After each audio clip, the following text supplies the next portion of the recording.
Buenas noches compañeros licenciados. El día de hoy vengo a hablarles sobre el capítulo número 14 del libro de Stalin, que habla sobre el procesamiento distribuido, cliente-servidor y clusters. Explicaremos la transición de la computación centralizada a arquitecturas distribuidas y de alta disponibilidad. Empecemos con la computación cliente-servidor. La computación cliente-servidor es un modelo de diseño de software en el que las tareas se reparten entre los proveedores de recursos o servicios, llamados servidores, y los demandantes llamados clientes. Es la base de casi todas las aplicaciones de red modernas, desde la navegación web hasta los sistemas de bases de datos empresariales. ¿Cuáles son sus componentes principales? Los componentes principales son: número uno, el cliente. Es el proceso que solicita un servicio, generalmente gestiona la interfaz de usuario y la lógica de presentación. Número 2, el servidor. Es el proceso que proporciona el servicio, gestiona recursos compartidos como ser datos, impresoras o potencia de cálculo, y responde a las peticiones del cliente. Y número 3, el middleware. Es una capa de software intermedia que permite que clientes y servidores de diferentes plataformas se comuniquen de forma transparente. ¿Cuáles son sus características principales? Número uno, asimetría. El cliente inicia la comunicación y el servidor espera pasivamente las peticiones. Encapsulamiento de servicios. El servidor es un especialista.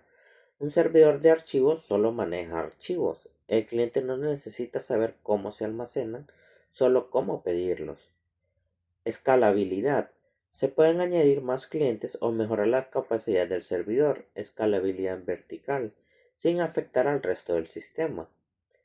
Transparencia de ubicación. El cliente no necesita saber si el servidor está en la misma habitación o en otro continente. Tipos de configuración o niveles.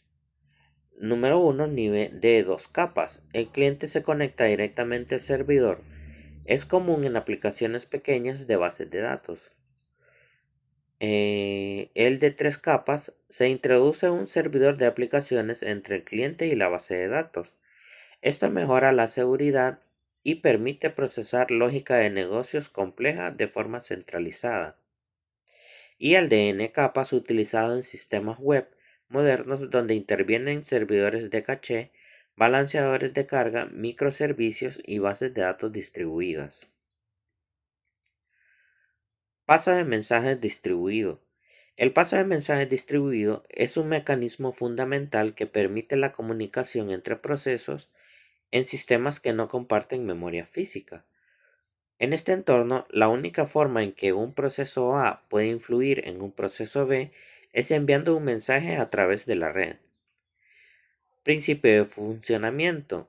A diferencia de los sistemas de multiprocesamiento tradicionales, donde se usa una memoria compartida, en los sistemas distribuidos se utilizan dos primitivas básicas.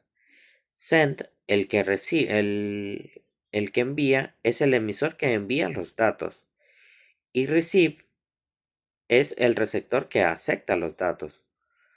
Aspectos de diseño crítico.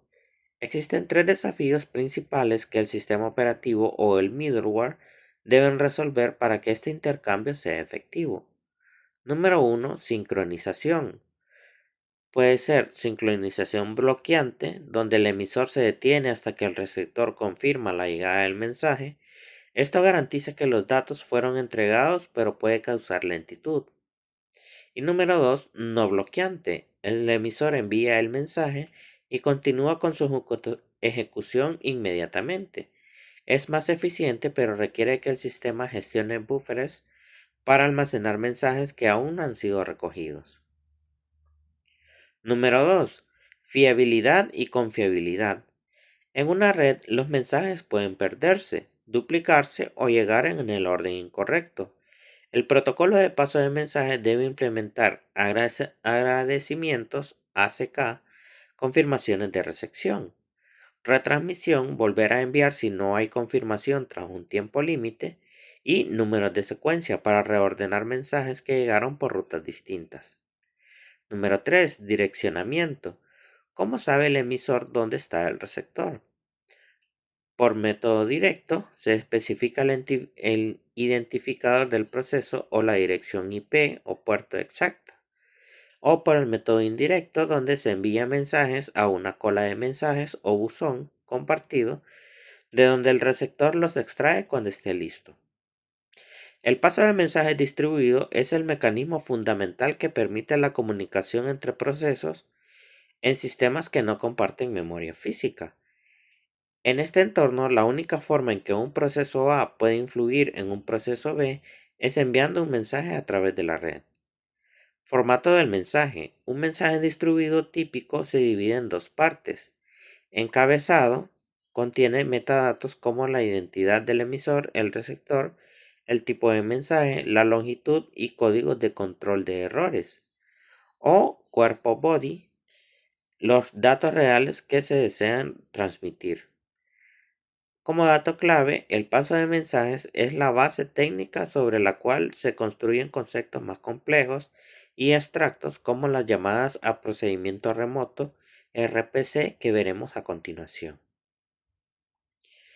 Llamadas a procedimiento remoto. Las llamadas a procedimiento remoto, por sus siglas en inglés, son una técnica que permite a un programa ejecutar código en otra máquina de la red como si fuera una función local. Es la evolución lógica del paso de mensajes diseñada para que la programación distribuida sea mucho más sencilla y natural. La clave del RCP es la transparencia. El programador no tiene que escribir código para manejar sockets, protocolos de red o errores de transmisión. Simplemente llama a la función. El funcionamiento mecánico de 5 pasos. Para que una llamada parezca local pero sea remota, intervienen varios componentes. Número 1. El cliente o el llamador llama a un procedimiento local llamado stop del cliente. Número 2. Stop del cliente o resguardo. Es un código fantasma que empaqueta los argumentos de la función en un mensaje y lo envía al sistema operativo. Número 3. Transmisión. El núcleo del sistema operativo envía el mensaje a través de la red hacia el servidor. Número 4. Stop del servidor. Recibe el mensaje, desempaqueta los argumentos y llama a la función real dentro del servidor. Y número 5. El retorno. El servidor ejecuta la tarea, devuelve el resultado al stop del servidor, esto lo empaqueta y lo envía de vuelta al cliente para completar el ciclo. Conceptos críticos de diseño. Para que el RCP sea efectivo, debe resolver problemas que no existen en una computadora aislada. Número 1. Paso de parámetros. ¿Qué pasa si el servidor tiene una arquitectura de 64 bits y el cliente una arquitectura de 32 bits? O si usan diferentes órdenes de bytes. La solución se utiliza un formato de datos estándar como XDR o JSON para que ambas máquinas entiendan los valores independientemente de su hardware. Número 2. Encuadernación. ¿Cómo sabe el cliente en qué servidor y en qué puerto reside el procedimiento que necesita? Servicio de directorio. Generalmente existe un paginador de puertos o registro donde los servidores se anuncian y los clientes consultan antes de hacer una llamada. Semántica de fallos. En una función local o funciona o el programa se detiene. En RCP, la red puede fallar en medio.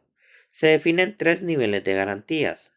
Tal vez no se garantiza que el código se ejecute o riesgo de pérdida. Al menos una vez se reintenta hasta que llega, pero puede ejecutarse 2 veces. O, como mucho, una vez. Se garantiza que se ejecute solo una vez o falle, evitando duplicados. Ahora veremos los clústeres. Un clúster es un grupo de computadoras independientes o nodos que están interconectadas y trabajan en conjunto como un único recurso computacional. Para el usuario o la aplicación, el clúster se comporta como si fuera una sola máquina de gran potencia. Esta arquitectura es la base de de la supercomputación moderna y de los servicios en la nube que utilizamos a diario. Objetivos y beneficios clave. El diseño de un clúster busca resolver tres problemas principales que una sola computadora no puede manejar. Número 1. Alta disponibilidad. Si un nodo falla, el software de gestión del cliente detecta el error y transfiere la carga de trabajo a otro nodo funcional. Esto garantiza que el servicio nunca se detenga. Número 2. Escalabilidad.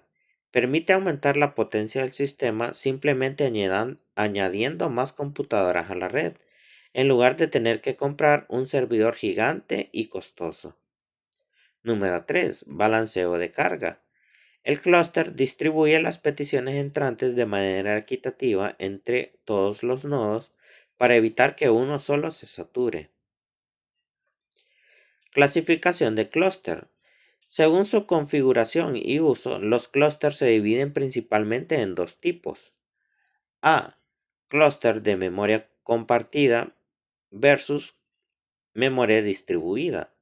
Los de memoria compartida, todos los nodos acceden a un mismo almacenamiento de datos central. Y los de memoria distribuida, cada nodo tiene su propio almacenamiento y se comunican exclusivamente mediante el paso de mensajes.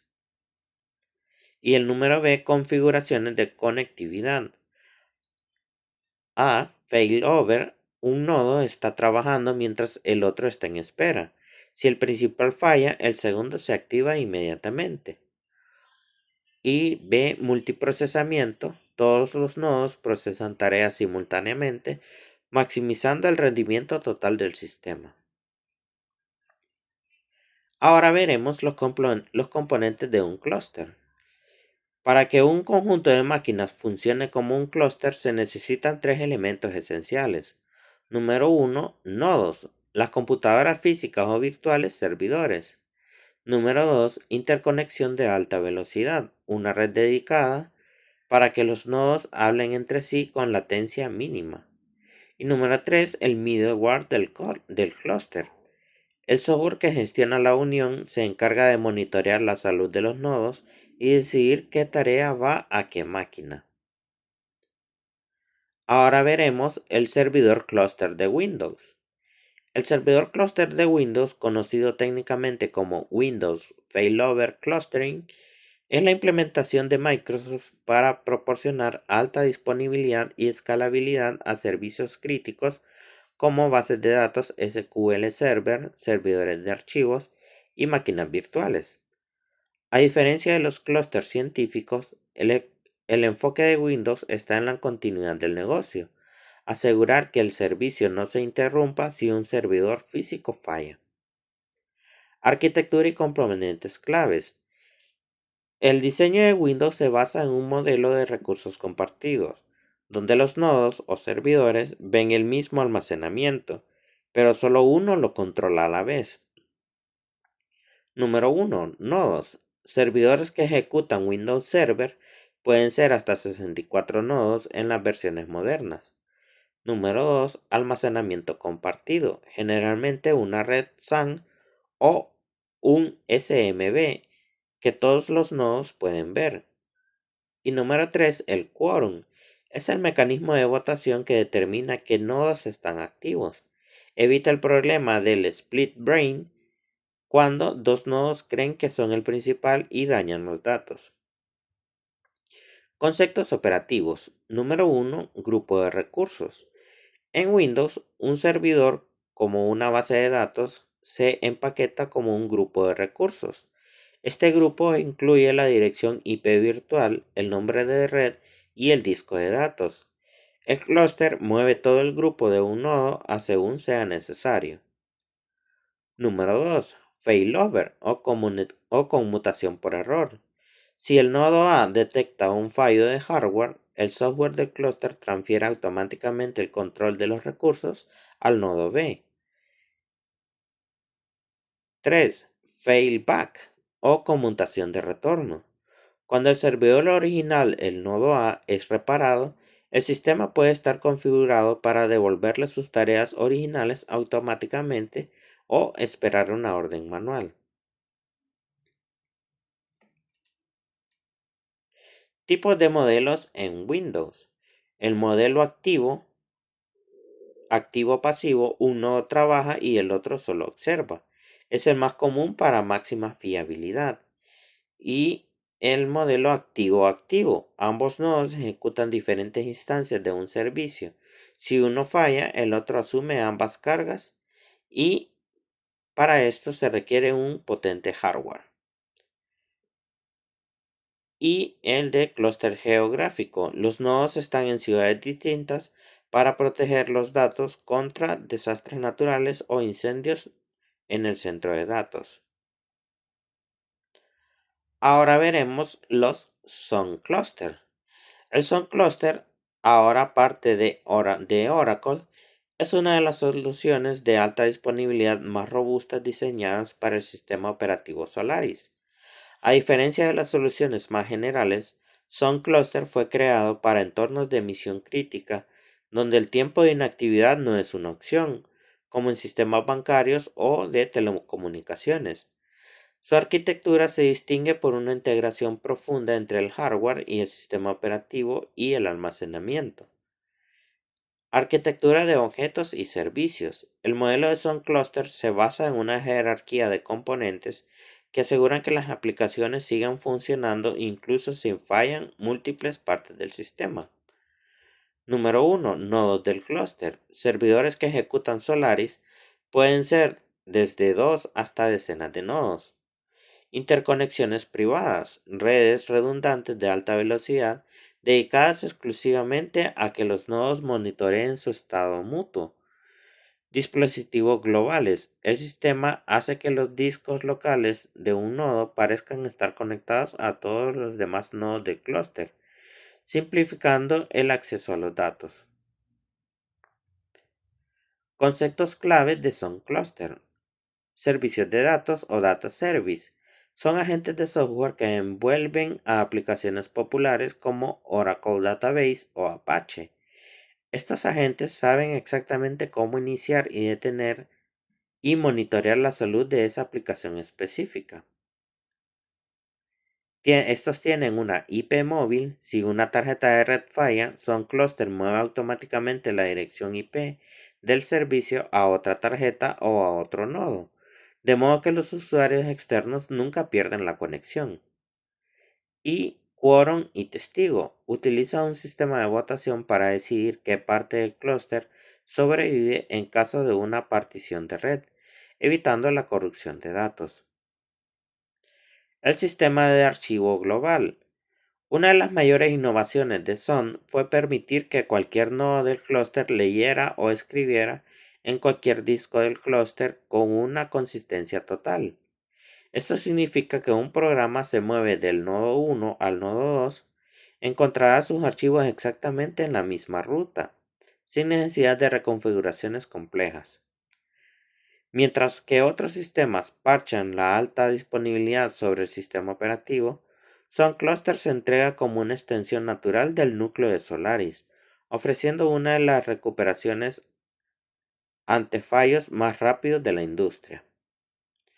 Ahora veremos los clústeres de Beowulf y Linux.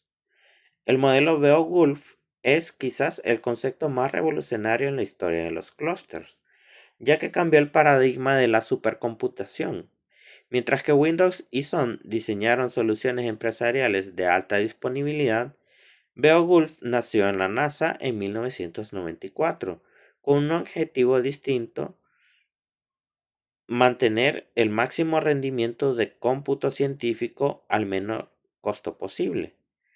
La filosofía de Beowulf es simple: unir computadoras comunes y corrientes mediante software de código abierto o Linux, para que funcionen como una supercomputadora. Principios del diseño Beowulf. Para que un conjunto de máquinas Linux se considere un clúster Beowulf, suele cumplir con estas características. Número 1. Hardware comercial.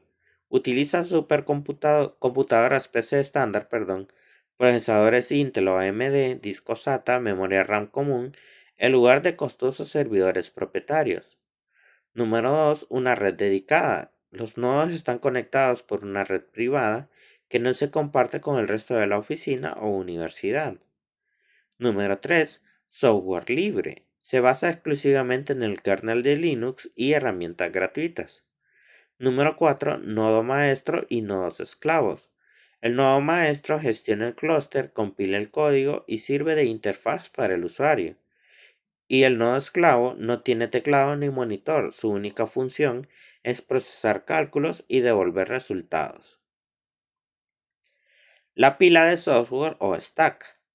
Linux no tiene clustering integrado como una función única de usuario, sino que utiliza una combinación de herramientas para que todo funcione.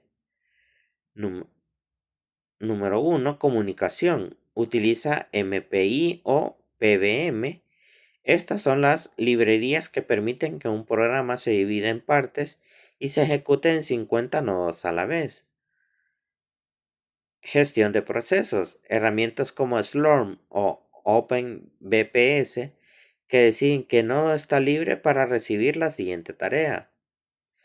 Y almacenamiento. Suelen utilizar NFS, Network File System, para que todos los nodos vean la misma carpeta de datos.